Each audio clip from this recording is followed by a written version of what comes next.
Most people think the scariest sound in a marriage is a scream. It isn't. The scariest sound is silence. The kind of silence that fills a penthouse apartment at 3 in the morning. When you realize the person sleeping next to you isn't just a stranger. They're a mistake you can't undo. Lucas Marshall thought he was the architect of his own universe. In the cutthroat world of New York private equity, he was a god. He moved millions with a phone call and destroyed companies with a signature. He didn't believe in fate, he believed in leverage. But standing at the altar that cold November morning, staring into the eyes of a woman he barely knew, Lucas made the first calculation error of his life. He thought he was playing a game. He didn't realize he was the one being hunted. But to understand how a man who had everything could lose his grip on reality so quickly, we have to rewind to the night the bet was made. It started, as most disasters do, with too much scotch and too much ego. The venue was a charity gala in a glass-walled loft overlooking Central Park. The air smelled of expensive perfume and old money. Lucas was holding court near the bar, looking bored, when Jack sidled up to him. Jack was Lucas's oldest rival, a man with a trust fund bigger than his IQ and a malicious streak a mile wide. "You look too comfortable, Lucas," Jack said, swirling his drink. "It's boring. You win every deal. You date the same impossible supermodels. You've got no range." Lucas didn't even look at him. "It's called standards, Jack. Try getting some." Jack smirked, leaning in close. "I've got a proposition. A wager. $1 million says you can't survive 6 months married to a woman who doesn't fit the Lucas Marshall brand. No models, no influencers, just a regular, stubborn, average woman. Someone you can't dazzle with a black card." Lucas finally turned, an amused glint in his eye. $1 million was pocket change to him, but the challenge, the implication that he couldn't close a deal unless the deck was stacked, that stung. "And the terms?" Lucas asked, his voice low. "You marry the woman I pick," Jack whispered, his grin widening. "You stay married for 6 months, no cheating, no bailing. If you walk away early, you pay me double, and you have to live together." Lucas felt that familiar rush of adrenaline, the same high he got right before a hostile takeover. Done. Send me the file. 2 days later, a courier dropped a manila envelope on Lucas's mahogany desk. Inside was a single photograph and a background check. Her name was Khloe Richards. She wasn't ugly, but she was invisible by Lucas's standards. No makeup, severe hair, dressed in practical, shapeless clothes. She worked in archive management. She was the kind of woman Lucas would walk past on the subway without blinking. "Easy money," Lucas muttered, tossing the photo into the trash. He set the meeting for Le Bernardin, one of the most intimidating restaurants in Manhattan. He wanted to rattle her. He wanted to watch her squirm under the white tablecloths and the judgmental stares of the waiters. But when Khloe arrived, she didn't look rattled. She didn't look impressed either. She walked to the table with a heavy, purposeful stride, pulled out her own chair, and sat down before the maitre d' could help her. She looked at Lucas with eyes that were unsettlingly clear. "You must be Lucas," she said. Her voice wasn't soft. It was gravel and steel. "And you're the one betting on human lives." Lucas froze. His charming opening line died in his throat. He slowly set down his water glass. "Excuse me?" "Let's cut the theatrics," Khloe said, leaning forward. She didn't touch the menu. "I know about Jack. I know about the bet. I know you think I'm some charity case or a pawn in a rich boy's game." For the first time in years, Lucas was caught off guard. He studied her face, looking for the anger, the tears, the outrage. There was nothing, just a calm, terrifying focus. "And yet," Lucas said, recovering his composure, a shark-like smile returning, "you're still sitting here, which means you want something." "I have my reasons," Khloe replied. She took a sip of water, her gaze never leaving his. "I'm not naive, Lucas. 6 months is a short time, but if you think you can control me or mold me or park me in a corner like one of your Ferraris, you're mistaken." Lucas felt a flicker of genuine intrigue. This wasn't the mouse he had been promised. This was something else. "So, we have a deal?" "Not yet," she said. "Second meeting. My turf. Then I decide." 3 days later, Lucas found himself in a cramped, noisy diner in Queens. The coffee tasted like burnt rubber, and the table was sticky. Khloe was already there, reading a paperback, looking perfectly at home amidst the clatter of dishes.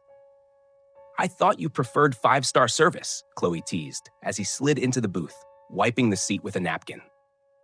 I adapt, Lucas lied. He felt exposed here, stripped of his usual armor of wealth. Khloe put her book down. Here are the rules. I'm not interested in your money. I'm not interested in your social ladder. When the 6 months are up, I walk away. I want a clean break. But while we're in this, I have total autonomy. I work my job. I see my friends. I am not your property. Lucas studied her. Why do it, Khloe? If you don't want the money, why marry a stranger? Freedom, she said instantly. The word hung in the air, heavy and loaded. I need a specific kind of freedom, and this arrangement gives it to me. She didn't elaborate. She didn't explain what she was running from or what she was running toward. And Lucas, arrogant enough to believe he was the only one playing an angle, didn't press her. He just nodded. Fine, 6 months. Purely transactional. The wedding was a sterile affair at City Hall. No guests, no flowers, just a bored judge and a witness Lucas had paid off. When it came time to exchange rings, Lucas took Khloe's hand. Her skin was rough, her grip firm. As he slid the platinum band onto her finger, he expected her to shy away. Instead, she squeezed his hand. Hard. It wasn't a squeeze of affection. It was a squeeze of possession. They walked out onto the gray, rainy streets of Lower Manhattan, husband and wife on paper. Lucas checked his watch. I'll have the driver take your bags to the penthouse. I have a meeting at 4. Khloe stopped on the sidewalk. Rain plastered her hair to her forehead, but she didn't shiver. She looked at him, and a slow, unreadable smile spread across her face. Don't be late, husband, she said. Lucas watched her get into the car, a strange knot forming in his stomach. He had won the first round. He had the girl. He had the contract. He was on track to win the bet. But as the taillights faded into New York traffic, Lucas couldn't shake the feeling that he had just invited a predator into his home. He told himself it was just 6 months. He told himself he was in control. He was wrong. The game had already started, and he didn't even know the rules. Lucas thought the hard part was over. He thought the wedding ring was a leash and the marriage certificate, a deed of ownership. But as the ink dried on the license, he was about to learn a brutal lesson in physics. The harder you squeeze something that doesn't want to be held, the faster it slips through your fingers. The car ride to his Tribeca penthouse was silent. When the private elevator opened, directly into his living room, a sprawling expanse of Italian marble and floor-to-ceiling glass overlooking the Hudson River. Lucas waited for the gasp. He waited for the wide eyes. He waited for the hesitation, the sudden realization that she had hit the jackpot. It never came. Khloe stepped out of the elevator, dropped her duffel bag on the pristine floor, and walked straight to the window. She didn't look at the million-dollar view with awe. She looked at it like she was inspecting the bars of a cell. 6 months, Lucas, she said, her back turned to him. Not a day more. Lucas loosened his tie, a smirk playing on his lips. He poured himself a drink, confident this was just a facade. Everyone had a price. Everyone had a breaking point where morals dissolved into luxury. He just had to find hers. The love bombing began the next morning. It was a tactical assault. Lucas didn't know how to be a husband, but he knew how to be a benefactor.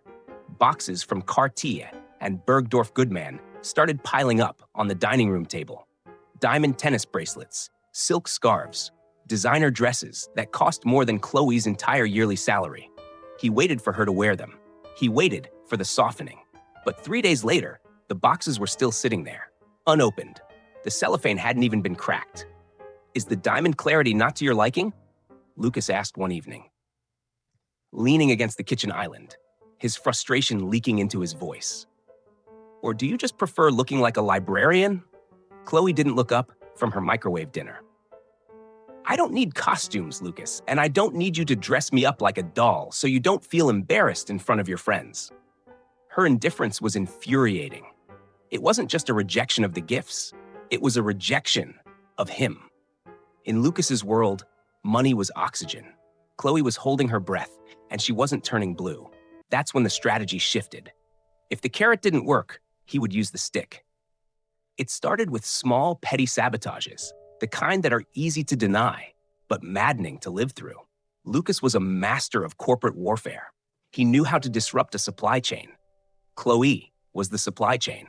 When she needed to get to her archive job in Queens, the doorman suddenly couldn't find a cab. Her rideshare app mysteriously got flagged for suspicious activity linked to Lucas's credit card. The Wi-Fi passwords were changed for security reasons. Right before her Zoom meetings. "You don't need the paycheck, Khloe," he told her one morning, blocking the doorway as she tried to leave, frantically checking her watch. "You're Mrs. Marshall now. It looks bad if my wife is dusting off old files in a basement for minimum wage. Just quit. Be a wife." "I am a person," she snapped, pushing past him. "And I'm not quitting my life just because you're insecure." The tension in the penthouse became suffocating. It wasn't a home. It was a Cold War zone.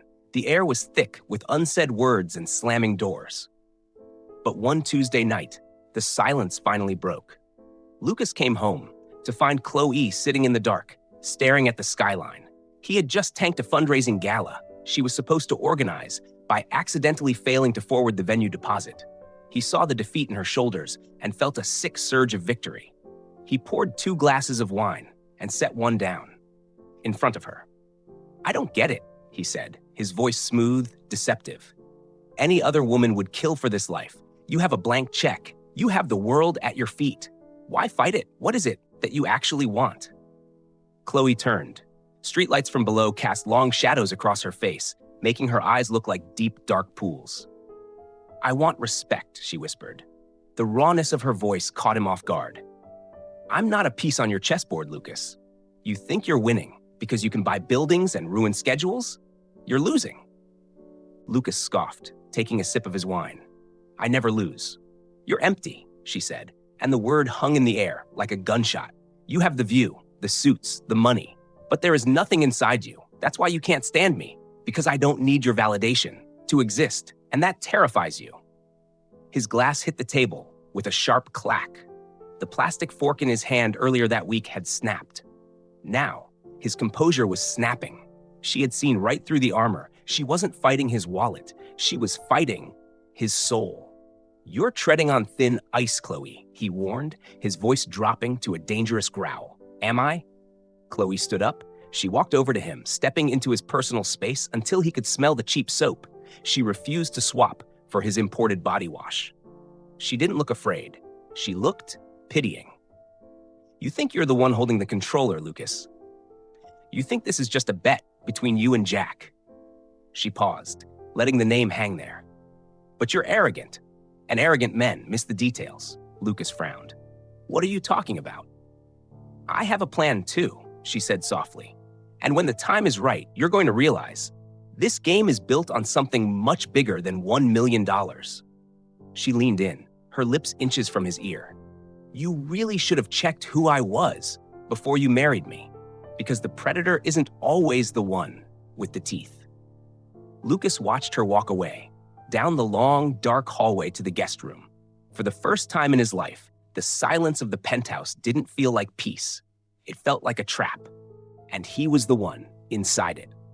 We left Lucas standing in the hallway, the echo of Khloe's warning, still bouncing off the marble walls. The predator isn't always the one with the teeth.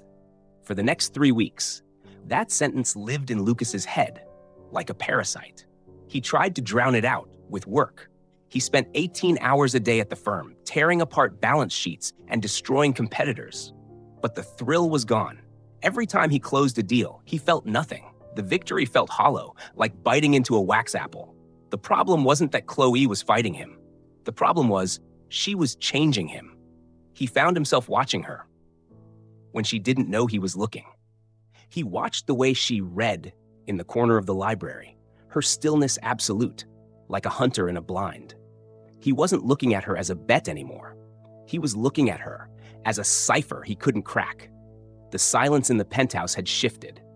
It was no longer the silence of a Cold War. It was the heavy, static-charged silence before a lightning strike. Jack noticed the change immediately. They met for drinks at a private club in Midtown. Dark wood, leather chairs, whiskey that cost more than a Honda. Jack was already 3 deep, his face flushed with the easy arrogance of a man who had never been told no. "You look like hell, Lucas," Jack laughed, swirling the ice in his glass. bags under the eyes, a wrinkle on the forehead. Don't tell me the little librarian is actually getting to you. Lucas gripped his glass, chacked until his knuckles turned white. She's complicated. She's a paycheck, Jack sneered. She's a prop. You've got 2 months left on the clock. Don't tell me you're going soft. The Lucas Marshall I know would have crushed her spirit by week 2 and had her begging for a divorce settlement. The Lucas Marshall you know isn't dealing with this woman, Lucas snapped, his voice sharper than he intended. Jack stopped drinking. He looked at Lucas with a cold, predatory curiosity. Careful, pal. You sound like a man who's forgetting who writes the checks. Remember the terms. If you crack, you pay double. That night, Lucas went home with a chest full of fire. He needed to reassert dominance. He needed to prove to Jack and to himself. This was just a transaction. He found Khloe on the beige sofa, a book resting on her knees. She didn't jump when the elevator doors slid open. She didn't even look up until he was standing right over her, blocking the light. "We need to talk," Lucas said. Khloe marked her page and closed the book slowly. She looked up at him, her expression serene, almost bored. "Of course. I've been wondering when you'd finally want to have a real conversation." Lucas paced the room, loosening his tie, trying to find the words that would put her back in her place. But the words wouldn't come. The anger drained out of him, replaced by a terrifying confusion. "What are we doing here, Khloe?" he asked, and the vulnerability in his voice surprised even him. "This started as a game, a stupid bet. But you act like you're waiting for a bus. You don't want my money. You don't want my life. So why are you still here?" Khloe stood up. She smoothed her skirt, her movements deliberate. "I'm not playing, Lucas. I never was." Her voice was soft, but it carried the weight of a judge reading a sentence. "I accepted this marriage for reasons that have nothing to do with your ego or your bank account. I'm here for something bigger. And if you haven't realized that by now, maybe it's time you opened your eyes." Lucas felt a cold spike of adrenaline. What is that supposed to mean? What bigger reason? He stepped closer, towering over her, using his size to intimidate. "I know you have secrets, Khloe, but what pisses me off is that the harder I look, the less I see. I'm not used to not being in control." "That's your problem," she said, holding her ground. She didn't flinch. She stepped into his space. "You've spent your whole life moving people around like furniture. You think control is power. You're wrong." She reached out and for the first time touched him. She placed a hand on his chest, right over his heart. Her palm was warm, but her eyes were ice. "Sometimes," she whispered, "power is waiting for the other person to hang themselves." Lucas stared at her, mesmerized and horrified. "What do you want from me?" Khloe smiled, a slow, cryptic smile that made the hair on the back of his neck stand up. "I want you to figure that out for yourself, Lucas." She turned and walked into the bedroom, closing the door with a soft click. Lucas stood alone in the dark living room. His heart was hammering against his ribs. Figure it out for yourself. It was a challenge, and Lucas Marshall never backed down from a challenge. He waited until 2 a.m. He waited until the rhythm of her breathing from the bedroom was deep and steady. Then he moved. He went to the hall closet, where she kept her few belongings. He had never snooped before. It was beneath him. But now, desperation had replaced dignity. He opened her duffel bag. It was mostly empty, cheap clothes, a few toiletries. But at the bottom, tucked under the lining, his fingers brushed against something hard and plastic. He pulled it out. It was a burner phone. Lucas frowned. Why would a woman with no friends and a boring job need a burner phone? He pressed the power button. The screen flared to life. In the darkness, it was locked, but the background image wasn't a default wallpaper. Lucas felt the blood drain from his face. The photo on the lock screen wasn't of Khloe. It was a grainy picture, zoomed in, taken from across a street. It was a picture of a man getting into a black SUV. It was a picture of Jack, and the timestamp was dated 3 weeks before the bet was ever made. The burner phone felt radioactive in Lucas's hand. A photo of his wife meeting his best friend 3 weeks before the bet was even proposed. That single timestamp didn't just suggest cheating, it suggested a conspiracy. Lucas didn't sleep that night. He lay in the dark, listening to the hum of the refrigerator and the distant sirens of the city, feeling the cold, hard knot of dread tighten in his stomach. He wasn't the player anymore. He was the mark. For the next 48 hours, Lucas operated in a fugue state of paranoia. He hired a forensic accountant to sweep his personal assets and a private investigator to tear Khloe's background apart. Again, he needed to find the crack in her armor. But the reports came back terrifyingly clean. Too clean. No parking tickets, no ex-boyfriends, no social media footprint prior to 3 years ago. It was as if Khloe Richards had materialized out of thin air solely to destroy him. Every lead the PI chased hit a digital brick wall. She was always 2 moves ahead, anticipating his questions before he even asked them. On Thursday night, Lucas came home to a silent apartment. The only light came from the terrace. Khloe was out there, leaning against the railing, the wind whipping her dark hair around her face. She held a glass of red wine, looking out over the Manhattan skyline, not with wonder, but with the cold, assessing gaze of a conqueror surveying captured territory. Lucas slid the glass door open. The sound of the city rushed in, a chaotic roar that matched the noise in his head. "I found the phone, Khloe," Lucas said. His voice was steady, but his hands were shaking inside his pockets. "I know about Jack. I know you two were talking before the gala. I want to know how much he paid you to set me up." Khloe didn't turn around. She took a slow sip of wine, the crimson liquid coating the glass. "You still think this is about money," she said, her voice carrying over the wind. "That's your fatal flaw, Lucas. You think every human interaction is a transaction." "Stop playing games," Lucas barked, stepping onto the terrace. "Who are you? Because the background check I ran says you barely exist." She finally turned. The look in her eyes stopped him dead. The serenity was gone, replaced by a dark, volcanic rage, pressurized for years. "You really don't remember, do you?" she asked, a bitter smile twisting her lips. "I suppose you wouldn't. To a shark, the fish are just calories." "Remember what?" "Richards," she said. The name landed between them, like a grenade. "Does it ring a bell? Or was it just another file on your desk? Another Chapter 11 bankruptcy you forced through to strip the assets?" Lucas blinked, his mind racing through the thousands of deals he'd closed. Richards. Then, a faint memory surfaced. A mid-sized logistics company in Ohio. A hostile takeover. He had bought the debt, forced a liquidation, and sold the fleet for parts. It was a Tuesday for him. "Your father," Lucas started, his throat suddenly dry. "My father was a good man," Khloe interrupted, her voice trembling with a terrifying intensity. "He built that company from a single truck. He knew every driver's name. And you saw a balance sheet you could exploit. You dismantled 40 years of his life in 48 hours." She took a step toward him, and for the first time, the billionaire retreated. "He didn't just lose his business, Lucas. He lost his dignity. And 3 months after you signed the liquidation papers, he took his own life."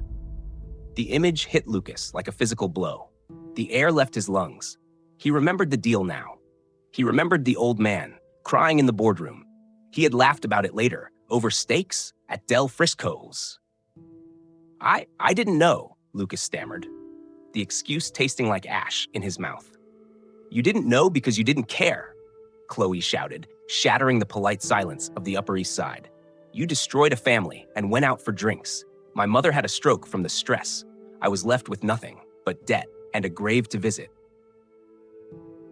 So I made a vow. I wasn't going to sue you. I wasn't going to write a sad letter. I was going to become the one thing you couldn't defend against." "You used Jack," Lucas whispered, the realization dawning on him. "Jack was easy," she scoffed. "He hates you almost as much as I do. He just needed a little push to suggest the bet. But the plan, the execution, that was all me. I wanted you to marry me. I wanted into your house, into your life, into your blind spot." Lucas felt the walls of his reality crumbling. "So what now? You leave? You take half? Is that the plan?" Khloe laughed, a dry, humorless sound. She set her wine glass down on the railing. "Oh, Lucas, you still don't get it. I don't want your money. I want your life. Not your heartbeat. Your life." She reached into her pocket and pulled out a flash drive. She held it up, the small metal rectangle glinting in the city lights. While you were busy buying me jewelry and trying to figure out why I wouldn't sleep with you, I was accessing your private server. The offshore accounts in the Caymans? The shell companies hiding the tax fraud? The bribes paid to the zoning commissioner for the Hudson Yards project? I have it all. Lucas froze. That drive didn't just hold data. It held 20 years of federal prison time. Khloe, he said, his voice dropping to a desperate beg. Give me the drive. We can fix this. Fix it? She stepped closer, her eyes burning into his. I already sent a copy to the SEC, the IRS, and the New York Times. They got the email 5 minutes ago. Lucas lunged for her, but she didn't flinch. She just smiled. You wanted to win the bet, Lucas? Congratulations. You stayed married for 6 months, but you just lost everything else. From the street below, the faint wail of sirens began to grow louder, rising up toward the penthouse like a choir of judgment. And Lucas realized they weren't coming for a stranger. They were coming for him. The sirens that night didn't stop at the penthouse. They screamed past the building, fading into the chaotic symphony of Manhattan, leaving Lucas Marshall on the balcony with a heart that refused to slow down. He hadn't been arrested. Not yet. But as Khloe walked back inside, leaving him alone in the cold wind, Lucas realized something worse had happened. He hadn't just lost the bet. He was living in a crime scene, and he was the only suspect. The next morning, the penthouse wasn't silent. It was vacuum sealed. Lucas walked into the kitchen, eyes bloodshot, his tailored suit feeling like a straitjacket. Khloe was already there, sitting at the marble island, drinking black coffee, scrolling through her tablet. Khloe, Lucas said, his voice cracking slightly. About last night, the drive. We need to. She didn't blink. She didn't flinch. She just turned a page on her screen, eyes scanning the text, as if he were a ghost, haunting a house she'd already bought.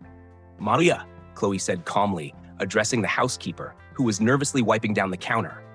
Please have the driver bring the car around. I have a meeting at 10. Yes, Mrs. Marshall, Maria whispered, glancing fearfully at Lucas. Khloe, look at me. Lucas slammed his hand on the counter. The sound echoed like a gunshot. Khloe stood up, smoothed her skirt, and walked right past him. She didn't walk around him. She walked through the space he occupied, forcing him to step back. The breeze from her movement smelled of vanilla and cold resolve. She opened the front door and let it click shut. Lucas was left standing in his own kitchen, a billionaire who didn't even rate a goodbye. If the silence at home was torture, the noise at the office was a massacre. Lucas arrived at Marshall Capital, expecting to do damage control, but the damage was already done. It started small, a glitch in his keycard access that left him waiting in the lobby for 3 humiliating minutes. Then the cancellations started rolling in. Mr. Marshall, his assistant stammered, pale-faced. The merger with Oak Haven Logistics. They pulled out. Their legal team sent a memo citing integrity concerns. Lucas felt the room spin. Oak Haven was the deal of the quarter. Get them on the phone, now. I tried, sir. They blocked our number. By lunch, 3 more deals had evaporated. A regulatory audit notice from the SEC pinged into his inbox, a random inquiry that felt as random as a sniper shot. Lucas sat in his glass-walled office, staring at his terminal. He knew this was her. She wasn't just leaking data. She was pulling threads, whispering in ears, using a network of invisible, unimportant people he'd ignored his whole life. Secretaries, clerks, archivists. She had mobilized an army of ghosts against him. He was bleeding out, and he couldn't even see the knife. That night, the atmosphere in the penthouse was heavy enough to crush a lung. Lucas found Khloe in the library. She was sitting in his favorite leather armchair, reading a hardcover book, The Picture of Domestic Tranquility. It was a lie. It was a trap. Lucas stood in the doorway, stripped of his armor.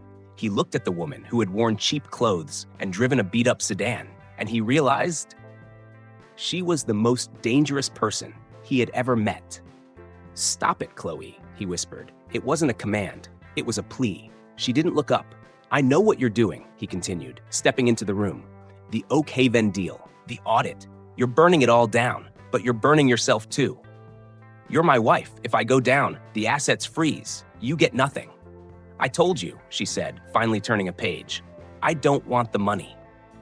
Lucas dropped to his knees in front of her. It was pure desperation, a posture he hadn't taken since he was a child. I'm sorry. Okay, I am sorry about your father. I didn't know it was him. It was just business. If I could go back. Business, she repeated. The word sounded like a curse. She slowly closed the book. She looked at him, and for the first time in days, he saw emotion, not forgiveness. A cold scientific curiosity, like a biologist watching a specimen, writhing under a microscope. You think sorry fixes a man taking his own life, Lucas? You think an apology resurrects a dead man? I want to make it right, Lucas begged, reaching for her hand. She pulled it away sharply, as if his touch was corrosive. You can't make it right, she said, her voice dropping to a terrifyingly low register. But you can make it, even. How? Tell me how. Khloe stood up, towering over him, as he knelt on the Persian rug. She walked to the fireplace and picked up a heavy envelope from the mantel. She tossed it onto his lap. The SEC has the digital files, she said softly. But the hard copies? The original LED jurors with your handwriting on the illegal transfers? I kept those. Lucas stared at the envelope. It was thick. It was his death warrant. You think the police are coming, Lucas? Khloe asked, a cruel smile touching her lips. That would be too easy. Prison is just a room. I don't want you in a cell. She leaned down, her face inches from his, her eyes burning with a dark, triumphant fire. I want you to stay right here. I want you to watch your empire turn to ash, dollar by dollar, knowing your wife is the one holding the match. And when there is absolutely nothing left. She paused, letting the silence scream. Then, and only then, will I let you leave. The envelope lay on Lucas's lap, heavy as a tombstone. Inside were the hard copies, ink and paper proof of wire fraud that could send him to federal prison for 20 years. But Khloe wasn't dialing the FBI. She was just watching him, eyes devoid of mercy, letting the silence do the work. You want words, Lucas? She asked. Quiet, but lethal. After everything you've done, words are useless. Lucas scrambled up from the rug, clumsy, desperate. He wasn't the CEO of Marshall Capital in that moment. He was a drowning man, clawing for a life raft. I was wrong, Khloe. I know that, he pleaded, taking a step toward her. He reached out, hands shaking, begging for a connection, for a shred of humanity he'd ignored for so long. I can fix this. I can change. I swear on my life, I will make this right. Khloe didn't back away. She stood her ground, looking at him with a gaze that felt like a scalpel, peeling him open. Change? She repeated, the word dripping with venom. Do you think you changing now will bring my father back? Will it erase the note he left behind? Will it give me back the 5 years I spent eating ramen in a studio apartment while you bought yachts? She took a step closer, forcing him to retreat until his back hit the cold marble of the fireplace. No, Lucas, it won't. What you do now isn't for me, it's for you. You want to feel better, you want to sleep at night, but you're going to carry this weight, this rot, for the rest of your life. Lucas sank back onto the sofa, the fight draining out of him. He realized then there was no negotiation, no settlement check big enough to make this disappear. He was fighting a ghost, and you can't kill what's already gone. The next few weeks were a masterclass in psychological warfare. Khloe didn't scream. She didn't throw vases. She simply erased him. When he walked into a room, she looked through him. When he spoke, she turned up the volume on the television. She managed the household staff, organized her schedule, and lived her life with surgical precision, treating Lucas like furniture she was planning to replace. But the silence at home was just the backdrop for the carnage at work. It started with whispers, then the leaks. Confidential memos about Lucas's instability began circulating among the board members. Deals that were locked tight suddenly unraveled. One Tuesday night, Lucas came home after a disastrous meeting where the board had openly questioned his mental health. He walked into the living room, tie undone, smelling of sweat and stale coffee. Khloe was on the terrace, pacing, her phone pressed to her ear. She was laughing, a light, genuine sound he hadn't heard in months. No, I agree, she said into the phone, her voice carrying clearly through the open door. He's overextended. The liquidity just isn't there. If I were you, I'd short the stock now, before the quarterly report drops on Friday. Lucas felt the blood freeze in his veins. She wasn't talking to a friend. She was talking to a competitor. He waited until she hung up. When she turned around, she found him standing in the doorway, his face a mask of exhausted rage. "You're tearing it all apart, aren't you?" Lucas rasped. "My company, my reputation, you're feeding them information." Khloe slid her phone into her pocket, looking at him with mild amusement. "Tearing it apart? No, Lucas. I'm just giving back what you gave. Consider it a market correction." "Why don't you just finish it?" he shouted, his voice cracking. "Release the files. Send me to jail. Why are you doing this?" By inches. Khloe walked over to the wet bar and poured herself a sparkling water. She took a sip, savoring the bubbles before answering. "Because jail is boring, Lucas. You'd go to some white-collar resort, play tennis, and write a memoir. That's too easy." She set the glass down. The sound of crystal hitting the coaster was the only noise in the penthouse. "I don't want to ruin you financially. I want you to live with the panic. I want you to wake up every single morning wondering which pillar of your life is going to collapse next. I want you to feel the slow, suffocating dread my father felt every day for 6 months before he took his own life." Lucas felt the floor drop out from under him. He had always been the puppet master, the one who pulled the strings. Now, he was dancing, and he couldn't stop. He spent the next week as a shadow. He stopped eating. He stopped sleeping. He wandered the 4,000 square foot apartment at 3 a.m., checking locks, checking servers, checking his own reflection to see if he was still there. He tried to apologize again, tried to buy her off, tried to reason with her. It was like screaming at a hurricane. Then came the night that broke him. Lucas was sitting on the edge of the bed, his head in his hands, staring at the floor. He hadn't showered in 2 days. The door opened, and Khloe walked in. She wasn't wearing her usual armor of indifference. She was dressed in black, sharp, severe.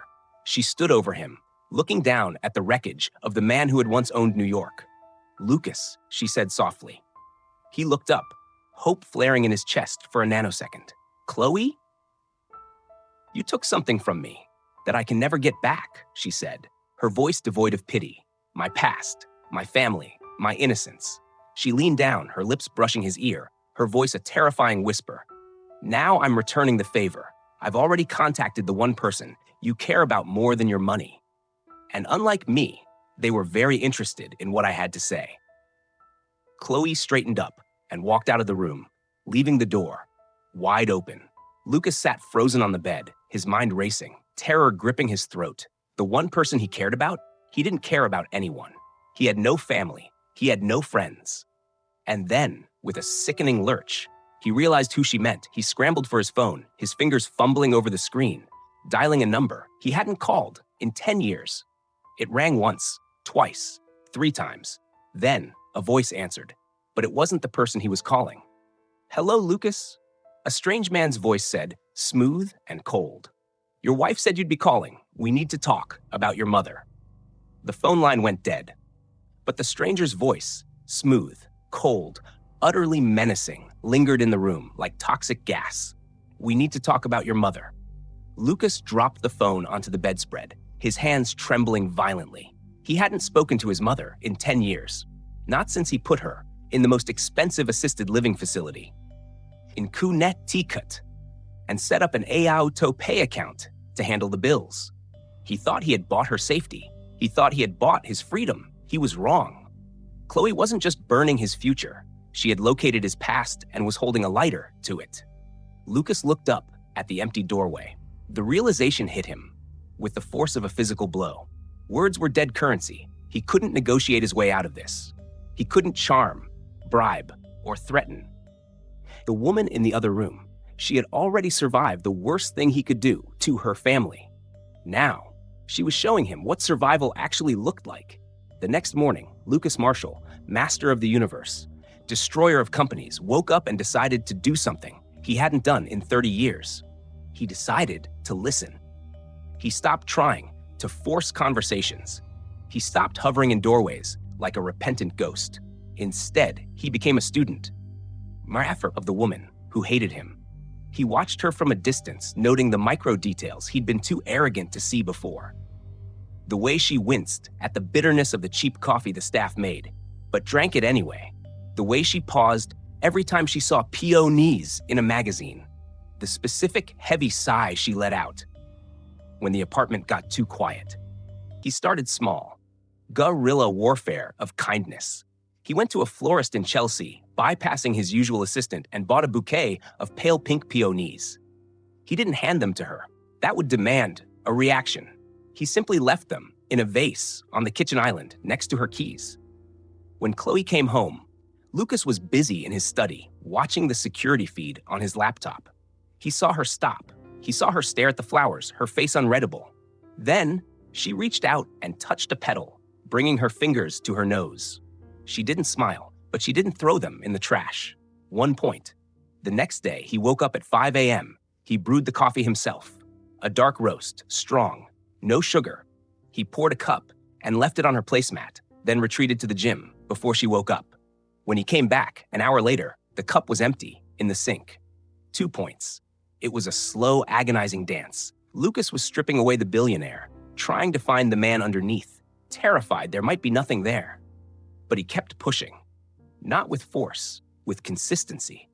A week later, the first crack appeared in the ice. It was a Tuesday, bitterly cold. The wind was howling off the Hudson, rattling the pane glass windows. Khloe was out on the terrace again, wrapped in a cashmere throw, staring at the city, slowly eating her husband. Alive. Lucas brewed a cup of tea. Chamomile. Honey, no lemon. He walked to the glass door, hesitated, then slid it open. The cold air bit his face. "I thought you might need this," he said, his voice low, stripped of any expectation. He held out the steaming mug. Khloe didn't turn at first. She just stood there, a silhouette against the glittering skyline. Then, slowly, she reached out and took the cup.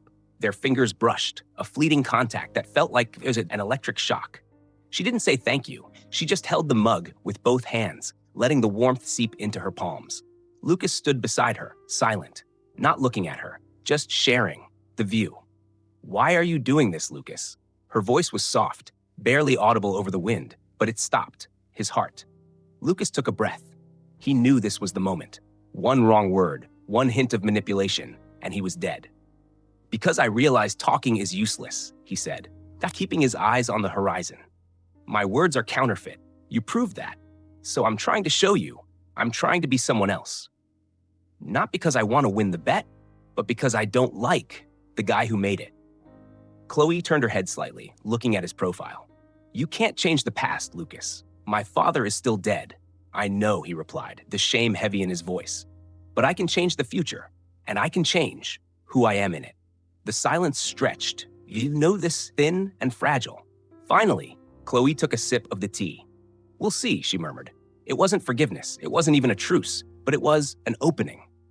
Over the next few days, the air in the penthouse shifted. It was less toxic, more tentative. Khloe started accepting the small gestures without suspicion. She let him sit at the other end of the dining table for breakfast. They exchanged brief, superficial comments about the weather, the news, safe topics like prisoners tapping codes on a wall. Then came the test. It was Friday evening. Lucas was dressed in his charcoal suit, checking his watch. He had a board meeting at 7 p.m., a critical session to stop the bleeding of his stock price. If he missed it, the rumors of his incompetence would turn into headlines. He was heading for the door when Khloe walked out of the bedroom. She was wearing simple loungewear, her hair tied back. She looked at him, then at his briefcase. "Cancel it," she said. Lucas froze, his hand on the doorknob. "The meeting," she said, her voice steady. "Cancel it. Stay here." Lucas looked at her. He looked at his watch. He knew what this was. She was testing his priorities. She was asking him to choose between the empire she hated and the wife she was destroying. He didn't hesitate. He pulled out his phone, dialed his assistant, and said 2 words. "Cancel everything." Then he turned off the phone and tossed it onto the entry table. "Okay," he said. "I'm staying." Khloe nodded, a flicker of something unreadable in her eyes. She walked to the living room sofa and sat down, leaving a space next to her. It was an invitation. Lucas took off his jacket, loosened his tie, and sat down. He was careful to leave a foot of distance between them. The TV was off. The room was quiet. So, Khloe said, staring straight ahead, tell me about your mother. Lucas felt the blood drain from his face. The stranger on the phone, the threat, he turned to look at her, panic rising in his throat. Khloe, he whispered, what did you do? She turned to him, and her face was no longer angry. It was sad.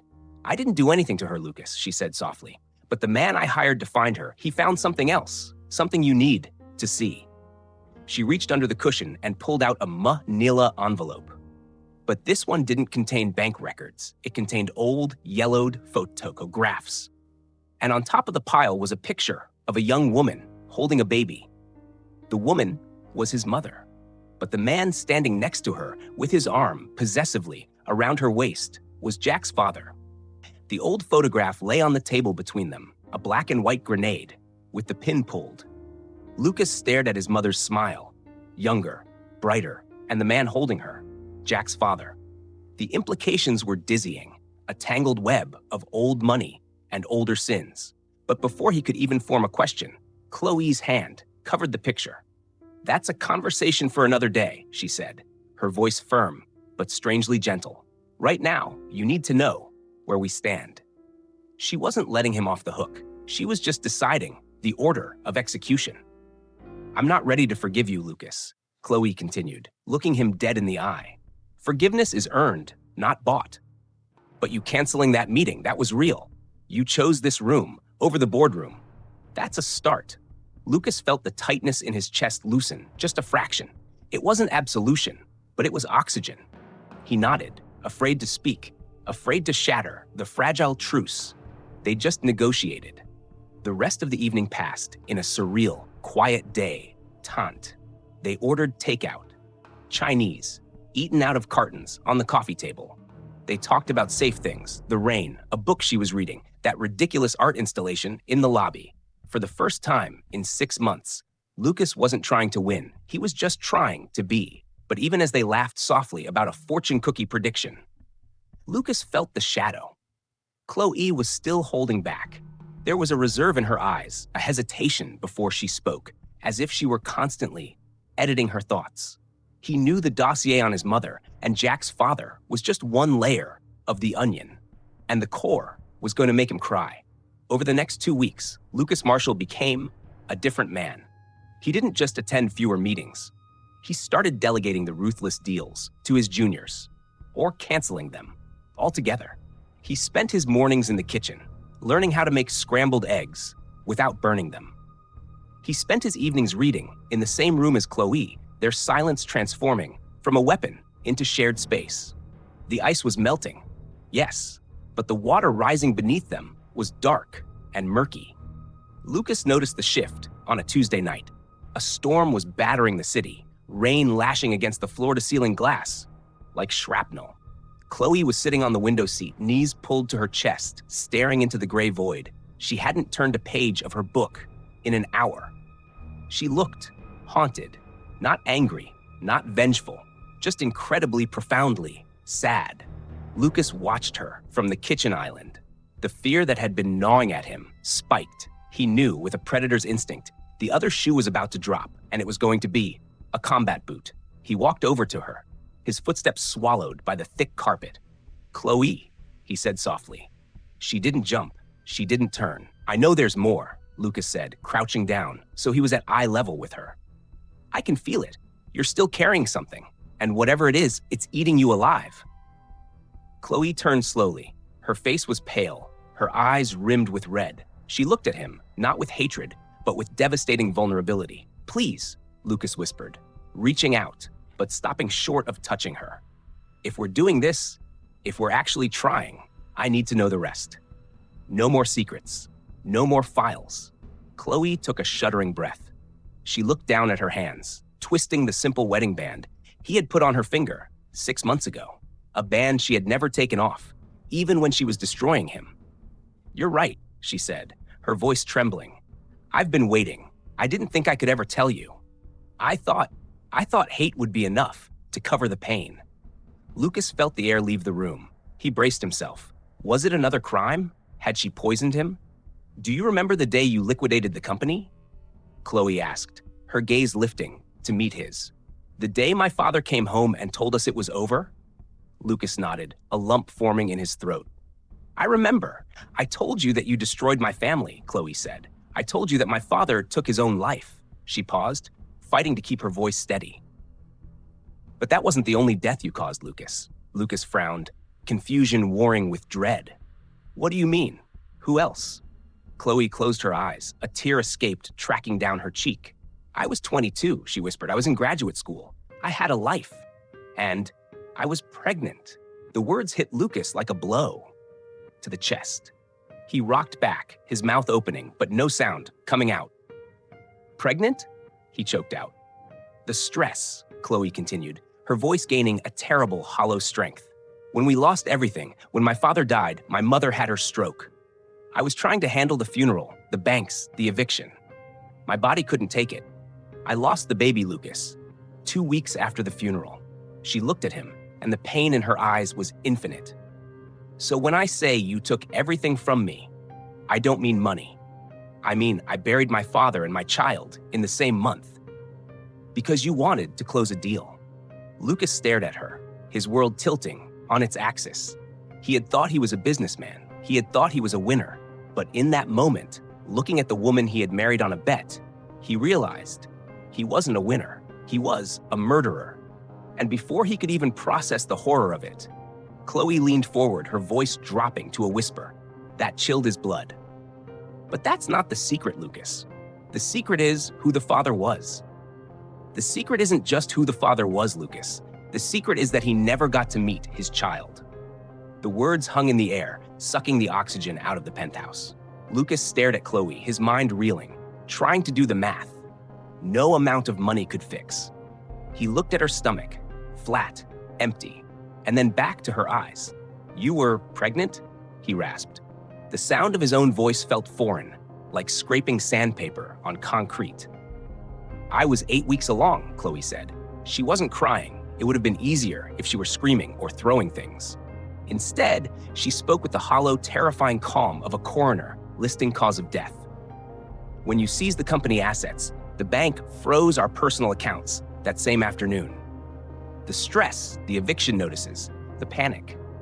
She looked out the window, refusing to give him the satisfaction of eye contact. My body shut down, Lucas. I lost the baby 3 days after the funeral. So when I say you wiped out my family, I'm not speaking metaphorically. You erased an entire generation. Lucas fell back onto the sofa. It felt like a high-speed crash. He had always told himself his business was clean, just numbers on a screen, efficiency, market correction. He told himself he wasn't hurting people. He was trimming fat. Now, the blood was on his tailored suit, and it would never wash out. I didn't know, he whispered, burying his face in his hands. Khloe, I swear to God, I never. Because you never looked. Her voice finally cracked. The rage bled through. She stood up, looming over him. You never looked at the people in your way. We were just speed bumps to you. You signed a paper, drank a scotch, and went to bed. Meanwhile, I was in an emergency room, losing the only thing I had left. Lucas looked up. He wanted to beg. He wanted to offer her the world. But he realized with sickening clarity, he had nothing to offer. He was a billionaire, pauper. I can't fix it, he said, his voice breaking. I know that. I know what I am. But please, tell me what to do. I will burn this whole company to the ground if it gives you 1 second of peace. Just tell me. Khloe watched him. She studied the desperation in his eyes, searching for the lie, the angle, the manipulation. But for the first time in 6 months, she saw only a man drowning in his own guilt. She took a deep, shuddering breath. The silence stretched for 10 seconds, then 20. I don't know if I can ever forgive you, she said softly. The hate, it's been the only thing holding me together. She paused, looking at the peonies he had bought, the small, pathetic offering, sitting on the counter. But I see you trying, and maybe that's a start. I can't promise you a future, Lucas, but I'm not walking out the door tonight. She turned and walked toward the bedroom, leaving him alone in the cavernous living room. It wasn't a pardon, it was a stay of execution. Lucas didn't sleep. He sat in the dark, watching the city lights of New York blink out, one by one, replaced by the gray light of dawn. The guilt wasn't fading. It was hardening into something else, fuel. He realized he couldn't just be the nice husband who made coffee. That was a Band-Aid on a bullet wound. If he wanted to be a man worthy of the air he breathed, he had to go back into the wreckage he had created. He went to his study and unlocked the safe. Inside wasn't cash or gold, but his personal trophy files, the records of every hostile takeover he had engineered in the last 10 years. He pulled them out, spreading the dossiers across the mahogany desk. It was a graveyard of American dreams. Oakhaven Logistics, Miller & Sons. Redwood Tech. He picked up a pen and pulled a fresh legal pad. He wasn't going to send checks. Checks were insults. He was going to show up. The first name on the list was Arthur Vance. 7 years ago, Vance had owned a mid-sized manufacturing plant in New Jersey. Lucas had leveraged a debt buyout, stripped the pension fund, and sold the real estate to a condo developer. Vance had lost everything. Lucas didn't call his driver. He didn't wear a suit. He put on jeans, a dark jacket, and drove his own car out of the city, crossing the bridge into the gray industrial sprawl of New Jersey. He found the address in a neighborhood of peeling paint and overgrown lawns, a far cry from the gated community Vance used to live in. Lucas parked down the street. His heart was hammering against his ribs harder than it ever had during a merger negotiation. He walked up the cracked concrete path. A rusted tricycle lay on its side in the grass. He raised his hand and knocked. Thud, thud, thud. The weight was agonizing. Finally, the heavy wooden door creaked open. The man standing there looked 20 years older than the photo in Lucas's file. His face was gray, lined with bitterness. His eyes were tired, but as he looked at Lucas, the fatigue vanished, replaced by a flash of instant, violent recognition. Vance, Lucas started, holding up his hands. I'm not here to... Arthur Vance didn't speak. He reached behind the door frame. When his hand came back into view, it wasn't empty. It was gripping a baseball bat. The wood scarred and taped. You, Vance snarled, stepping out onto the porch, blocking Lucas's retreat. You have a lot of nerve showing your face here, Marshall. Give me one reason why I shouldn't finish what the courts couldn't.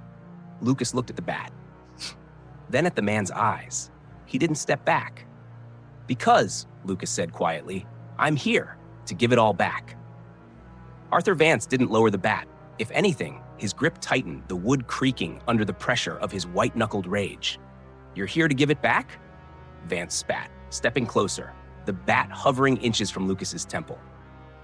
You think you can just write a check and unforeclose on my house? You think money fixes the fact that my wife left me because I couldn't put food on the table?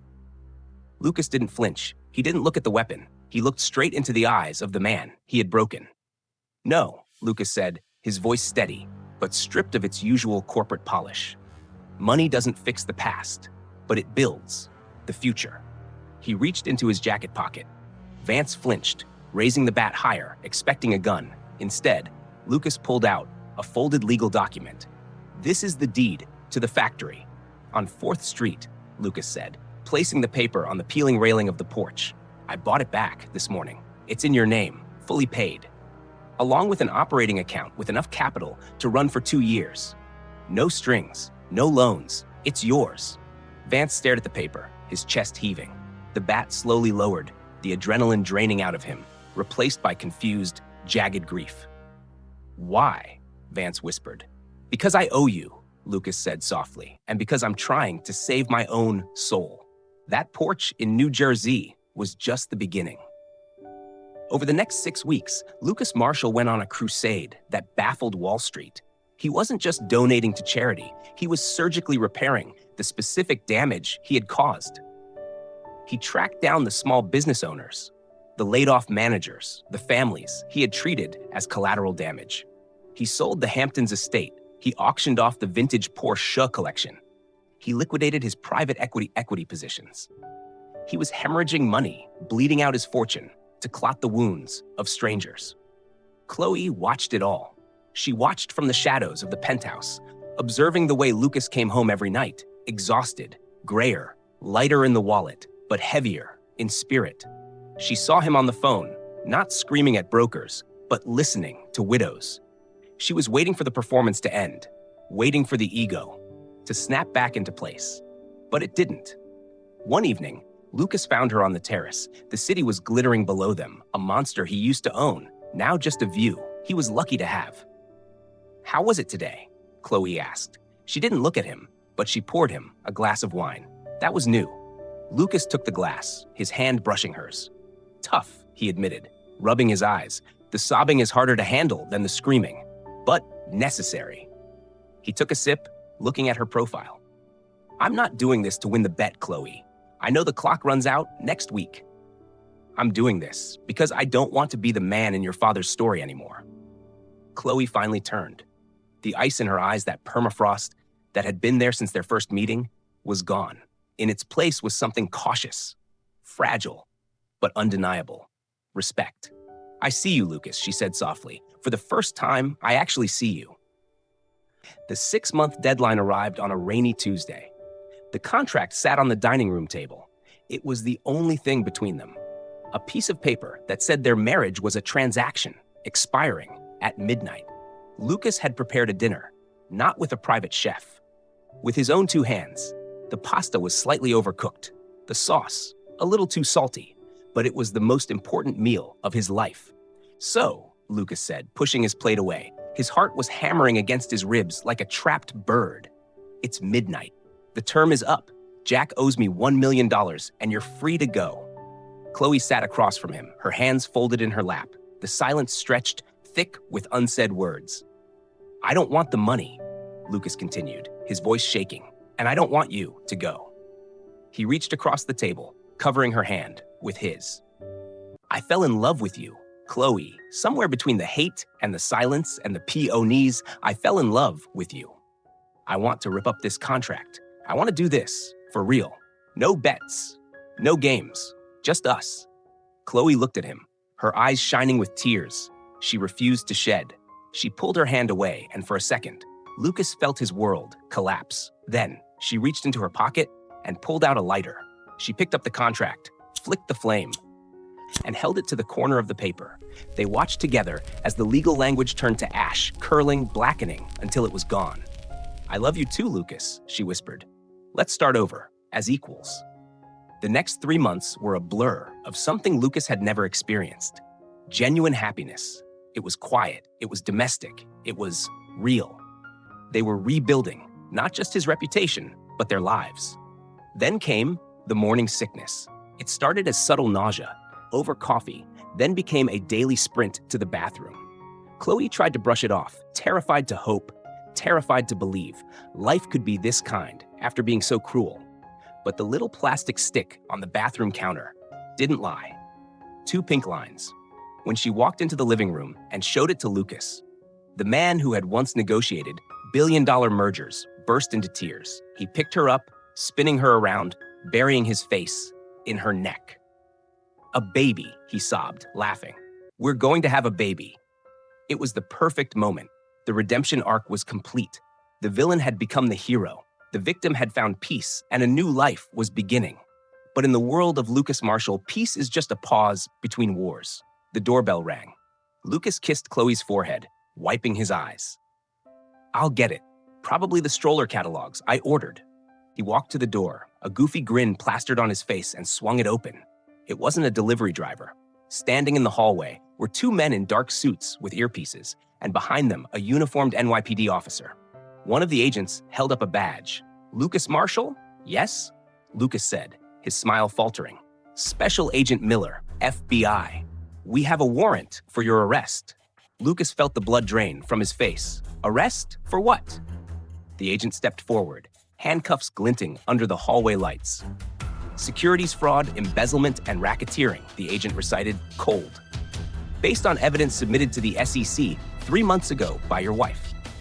Lucas froze. He looked back toward the living room where Khloe was standing with her hands on her stomach, her face a mask of absolute horror.